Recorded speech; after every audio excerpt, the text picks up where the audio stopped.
perkahwinan. Dengan siapa Syekh Idris kahwin? Syekh Idris kahwin dua. Ini bukan galakan, ini cerita. Okey. Beliau telah berkahwin dengan isteri pertama, orang Malaysia lah, isteri pertama orang Malaysia, iaitu Puan Khadijah binti Muhammad Adham. Dan hasil perkahwinan dengan Puan Khadijah binti Muhammad Adham, Syekh Idris telah dikurniakan 10 orang cahaya mata. Namun apakah daya, semua anak-anak beliau meninggal kecil, melainkan seorang saja yang hidup.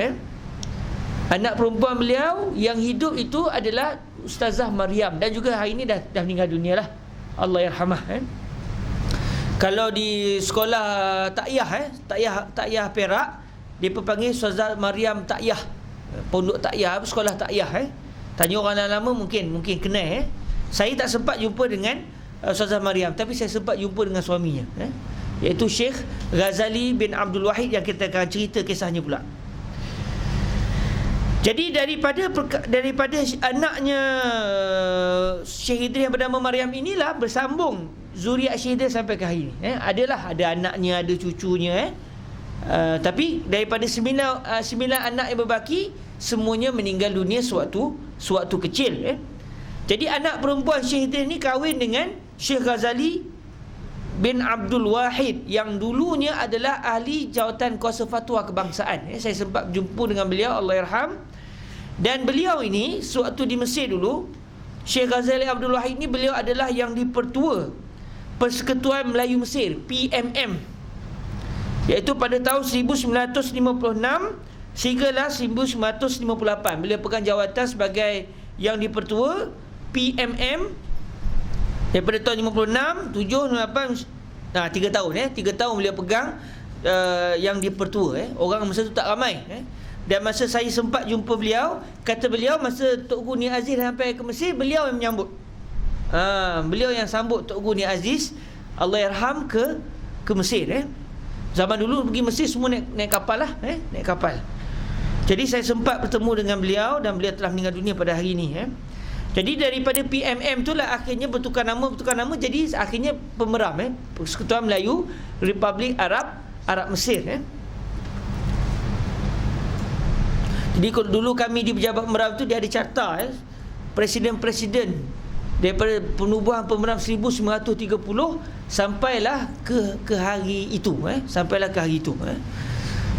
Saya yang keberapa saya terlupa. Bertukar nama. Jadi Syekh Ghazali Abdul Wahid ni ada namanya ketika tu. Boleh tanyalah dengan kawan-kawan yang terlibat dengan Pemeram. Mungkin kayu tu mereka simpan lagi. Bila Syekh Idris sampai ke Mesir, beliau jatuh hati dengan orang tempatan pula. Jatuh hati dengan orang tempatan, iaitu dengan seorang wanita Mesir yang bernama Puan Munirah binti Abdul Wahab. Puan Munirah binti Abdul Wahab. Dan Syekh Idris telah tinggal di Syari' Al-Azhar Amam Syari' Al-Ghuriyah, berdekatan dengan Medan Al-Azhar, iaitu kawasan daripada Masjid Azhar tu, kita berjalan straight ke depan tu, nak pergi Tok Miagat apa semua tu, kawasan-kawasan tu lah. Cuma tak dapat dikenal pasti di mana rumah Syekh Idris. Entahkah ada, entah dah runtuh. Ikut adat dah runtuh dah tu. Zaman tu tahun 1930-an. Dengan isteri yang kedua ni tak ada zuriat. Tak ada sebarang zuriat. Dengan isteri yang kedua ni tak ada sebarang zuriat. Dan Syekh Idris dengan isteri yang kedua ni kita sedih sikit lah. Bila Syekh Idris dibawa ke Mesir, ke Malaysia, maafkan saya, dibawa ke Mesir untuk menerima anugerah tokoh Mahal Hijrah. Akhirnya beliau tak dapat nak balik semula ke Mesir. Keluarga di Malaysia tak bagi Syekh Idris datang ke Mesir, sebab risau dengan keselamatan Syekh Idris, dah tua kan. Jadi menyebabkan beliau terpaksa tinggal di Malaysia, manakala isteri kedua beliau di Mesir. Sedih sikitlah ceritanya. Tapi nak buat macam mana, keluarga pun nampak dari segi masalah juga kan. Masalah Syekh Idris daripada tua-tua kan. Memang Syekh Idris cita-citanya nak meninggal dunia di Mesir. Namun takdir Allah Ta'ala meninggal juga di Kuala Kangsar, dan dikebumikan bersebelahan dengan kubur isteri pertama beliau.